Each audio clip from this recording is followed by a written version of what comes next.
తాకట్లో ఉన్న మీ బంగారాన్ని విడిపించి ఆ రోజు ఆన్లైన్ రేటుకి కొంటాం. Sharma gold company. నమస్తే రమగారు. నమస్తే రమగారు, పూజ చేస్తాం కదా, పూజలో ఏది ముందు చేయాలి అంటే స్వామివారికి నైవేద్యం పెడతాం, పువ్వులు పెడతాం, ధూపం వేస్తాం. వీటిలో అసలు ఫస్ట్ దేంతో మొదలు పెట్టాలి? సరే, ముందే పెరగన్నం తింటావా నువ్వు? ఏం తింటావు? లాస్ట్కి తింటాం. ముందే ఏం చేయాలి? కంచం పెట్టాలి, గ్లాస్ పెట్టాలి, గ్లాస్లో నీళ్లు పోయాలి, కంచంలో ఏదైనా ఓ పప్పో కూరో పులుసో ఏదైనా ఒక్కొక్క పూత వేసి అప్పుడు అన్నం పెట్టుకోవాలి. తర్వాత నెయ్యి వేయాలి, ఆ తర్వాత కలుపుకోవాలి. ఇదొక లైన్ ఉందా? అవునవును. పూజా విధానానికి బ్రహ్మాండమైన లైన్లు ఉన్నాయమ్మా. ఏది ముందు అనే అనుమానమే వద్దు మీకు. 2 పద్ధతులు ఉన్నాయి. ఒకటి పంచోపచార పూజ, అందరూ చేయొచ్చు, నిత్యం వేళలా చేసుకోవచ్చు, రోజు చేసుకోవచ్చు. Right, okay. పొద్దున సాయంత్రము కూడా చేయొచ్చు, పొద్దున సాయంత్రం కూడా చేసుకోవచ్చు. ఒకటి. రెండోది షోడశోపచార పూజ. ఇది 16 ఉపచారాలు. 16 ఉపచారాలకి సమయం ఉండదు, చేత కాదు, మంత్రం రాదు, నోరు తిరగదు, అంతంత పెద్ద పెద్దవి పెట్టుకోలేము. పంచోపచారాలు చేసుకోవచ్చు. షోడశోపచార పూజా విధి అందరూ ఎప్పుడు చేసుకుంటాము? వ్రతాలు, నోములు, పెద్ద పెద్ద పూజలు ఉన్నప్పుడు షోడశోపచారాలు చేస్తారు. మా లాంటి వాళ్ళు కొందరు ఇళ్లలో రోజువారీ షోడశోపచారం అలవాటుగా ఉంటుంది, అలా వెళ్ళిపోతూ ఉంటుంది, అలా వెళ్ళిపోతుంది, దాని దారిన వెళ్ళిపోతుంది. మీరు సత్యనారాయణ వ్రతాలు చూడు, ఒకదాని తర్వాత ఒకటి ఒకదాని తర్వాత చేస్తారు. అదే లైను చిన్న చిన్న మంత్రాలతోటి రోజువారీ చేసుకోవచ్చు. అది నిత్య గౌరీ పూజా విధానంలో షోడశోపచారాలు ఉంటాయి. ఓకే. లక్ష్మీ పూజా విధానంలో శుక్రవార లక్ష్మీ పూజలో ఉంటుంది. అలా కాకుండా ఎవరిళ్లలో వాళ్ళకి దేవతార్చన ఏదో ఉంటుంది, శివ పంచాయతనమో, దేవి పంచాయతనమో, విష్ణు పంచాయతనమో, ఏదో ఒక పంచాయతనం ఉంటే ఆ పంచాయతన విధానం ప్రకారం, లేకపోతే వైష్ణవులై కోవిలాళ్వారు ఉంది వాళ్ళ ఇంట్లో, కోవిలాళ్వారు ఉంటే కోవిలాళ్వారు పూజా విధానం, ఆయన ఉపచారాలు వేరు, కోవిలాళ్వారు ఉపచారం వేరు. వాళ్ళు కౌసల్య సుప్రజ రామ దగ్గర నుంచి చెప్తారు. పొద్దున్న కవాటం తలుపు తీయటం, దాన్ని ఏమంటారు, మన సుప్రభాత సేవ దగ్గర నుంచి మొదలు పెడతారు కోవిలాళ్వార్లు. మిగిలిన వాళ్ళందరూ కూడా ఈ షోడశోపచారాన్ని హాయిగా చేసుకోవచ్చు. ఓకే. దానికి లైన్ ప్రకారం వెళ్ళాలి. లైన్ కనపడుతుంది మనకు, శ్లోకాల్లోనే ఉంటుంది. ఏది ముందు ఏది వెనక అన్న అనుమానం మీకు అక్కడనే లేదు. పంచోపచారాలు అనుకో ఎవరైనా చేసుకోవచ్చు. పంచోపచారాలు ఒకసారి చెప్పుకుందామా? గంధము, మొదట స్వామివారికి ఏదైనా పటం ఉంటే పటం తుడిచి బొట్టు పెట్టడం. గంధ పరికల్పన అనేది ఒక విశేషమైన సేవ. దానికి ఏం చేయాలి? మామూలుగా మనం బొట్టు పెట్టాలనుకో, ఒక ఫోటోకో ఒక విగ్రహానికో ఒట్టిగా కుంకుమ మనుషులకు పెట్టినట్టు పెట్టాం. కొంచెం గంధంలో ఒక చుక్క నీరు పోసి తిప్పి గంధం అంటించి దాని మీద కుంకుమ పెడితే కరెక్ట్గా కూర్చుంటుంది. గంధ పరికల్పన, బొట్టు పెట్టడం, గంధం సమర్పించడం. లేదా ఆల్రెడీ బొట్టు ఉన్నది ఇది ఉంటే పుష్పాన్ని, ఒక పువ్వుని గంధంలో అద్ది దాన్ని ఇట్లా సమర్పించడం, అలా కూడా చేయొచ్చు. బొట్టులాగాను పెట్టచ్చు, పాదాల చెంత సమర్పించవచ్చు. తర్వాత పువ్వులతో అలంకారం చేయటం. ధూపము, దీపము. ధూపం వేయటం ముందు అగరత్తలపై వెలిగించాలా, ముందు దీపం వెలిగించాలా అనేది ఒక పెద్ద ప్రశ్నగా ఉంటుంది. ధూప దీపాలు. ఓకే. అగరత్తులు దీపం వెలిగిస్తాము, దీపం వెలిగించుకొని ఆ దీపంతో అగరత్తులు వెలిగిస్తారు. అగరబత్తులు ధూపం చూపించాక అప్పుడు దీపం సమర్పయామి అంటాం. ధూప దీపాలు. తర్వాత నైవేద్యం. నీ దగ్గర ఏ పండు ఉంటే పండు, బెల్లం ముక్క ఉంటే బెల్లం ముక్క, పంచదార ఉంటే పంచదార, పటిక బెల్లం ఉంటే పటిక బెల్లం. ఇంకేదైనా విశేషంగా చేసావు అది. పాలు. పొద్దున్నే మనం పాలు కాచుకుంటాం కదా, పాలు కాయగానే నువ్వు స్నానం చేయకపోయినా పర్వాలేదమ్మా, స్నానం చేయకుండా ఎలా పెడతాము లాంటి అనుమానాలు పెట్టుకోబోకండి. సూక్ష్మంలో మోక్షం. అసలు భగవంతుడికంటూ ఒక క్రియ విధిగా నియమంగా చేయండి చాలు. పాలు కాసేటప్పుడు పొద్దున్నే స్టవ్ మీద పాలు కాచుకుంటాం. దీనికి విధానాలు, మనం ఎట్లాంటి అలవాట్లు ఉండాలి మనకి? రాత్రి అంట్లు గిన్నెలన్నీ సింకులోనో పెరట్లోనో పడేసుకోవాలి. స్టవ్ గట్టు శుభ్రంగా తుడిచేసుకోవాలి, స్టవ్ కడిగేసుకోవాలి. పొద్దున్న లేవగానే పళ్ళుతోకొచ్చి స్టవ్ మీద పాలు పెడతావు. పాలు పెట్టావు, స్నానం చేసి పెడతావో చేయకుండా పెడతావో నీ చేత వచ్చినట్టు పెట్టుకో. ఒక దేవుడి కోసం ఒక గిన్నో గ్లాసో రోజువారీ మనం ఎంగిల్ చేసేది, రోజు మనం టీ తాగేది కాకుండా దేవుడికని ప్రత్యేకంగా ఒక కప్పు పెట్టు. దానికి ఒక నిర్ణీత స్థానం ఒకటి పెట్టుకో గట్టు మీద. ఇక దాన్ని ముట్టుకోవు, కదపవు. నువ్వు స్నానం చేసేదాకా దాన్ని ముట్టుకునే పని లేదు. రాత్రి తోము అక్కడ పెట్టు, లేదా పొద్దున్న లేవగానే తోమి శుభ్రంగా తుడిచేసి తడి లేకుండా అక్కడ పెట్టు. ఈ వేడివేడి పాలు పొంగినాయిగా, పొంగిన పాలని ఎత్తా గిన్నెలో పోయి, ఈ మిగిలిన పాలు నీ దారిని వాడుకో. తొలి పాలు తీసి పక్క పెట్టావు దేవుడికి. నువ్వు ఈ నియమం అలవరుచుకోండి దేవుడి కోసం. మీరు వాడేసుకున్న దాంట్లో నుంచి పాలు పెట్టద్దు.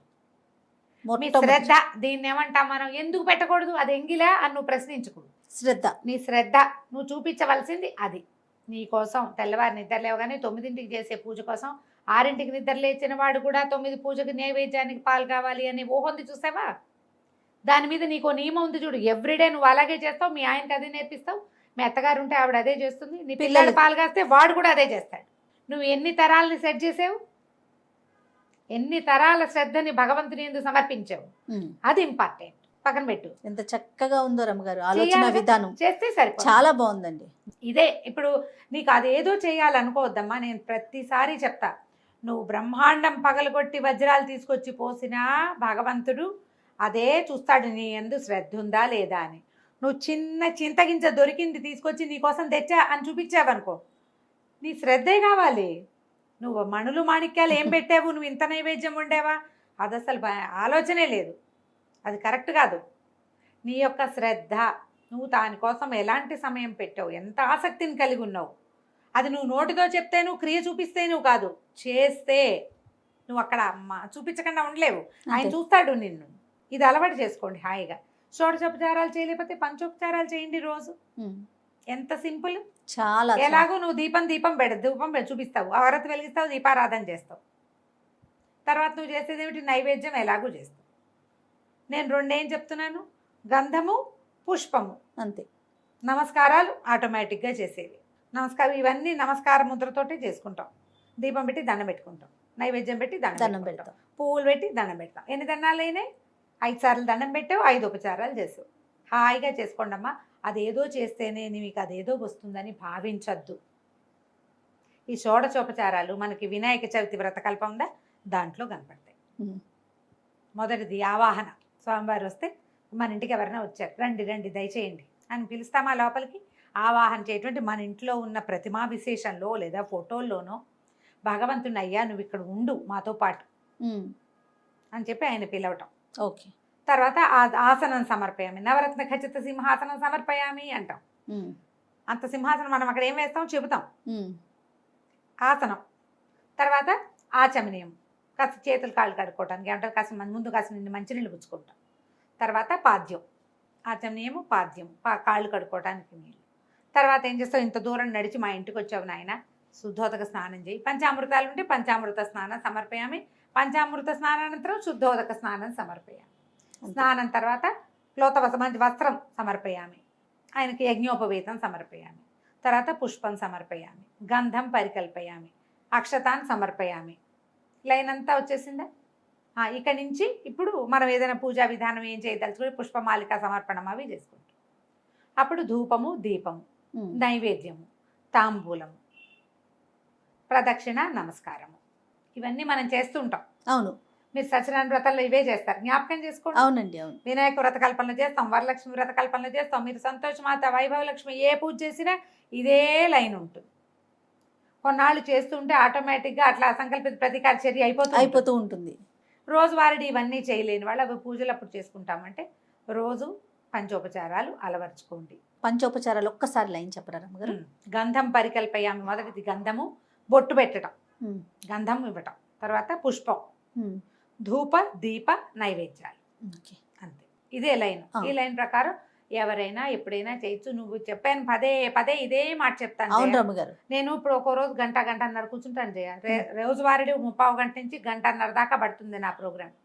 ఇక్కడికి వచ్చే రోజున నేను 20 నిమిషాల్లో ముగించేస్తాను. తప్పదు మరి, ఇక్కడ ఇవాళకి ఇదే చేస్తున్నా. కబకబా అన్ని స్తోత్రాలు చదవను, ఉపచారాలు ముగించి దండం పెట్టేసుకుంటా.